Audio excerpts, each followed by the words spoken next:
June 4వ తారీఖున సగర్వంగా ఎన్నికల రిజల్ట్స్ వచ్చిన రోజున అమరావతి రాజధాని అని మీరు పెద్ద ఎత్తున ఉత్సవాలు జరుపుకునే వేడుకలు జరుపుకునే రోజు సిద్ధమా తమ్ముళ్ళు అడుగుతున్నా, సిద్ధమా ఆడబిడ్డలు అడుగుతున్నా, సిద్ధమైతే గట్టిగా చప్పట్లు కొట్టండి.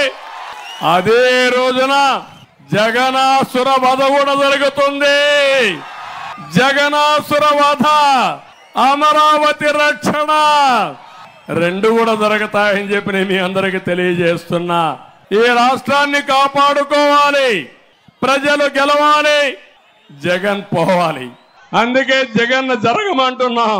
జరుగు జగన్, నీ పని అయిపోయింది, ఇంకా మిమ్మల్ని మేము భరించలేము, భరించే శక్తి మాకు లేదని ప్రతి ఒక్కరూ నినదించాలి. చేస్తారా అని మిమ్మల్ని అడుగుతున్నా.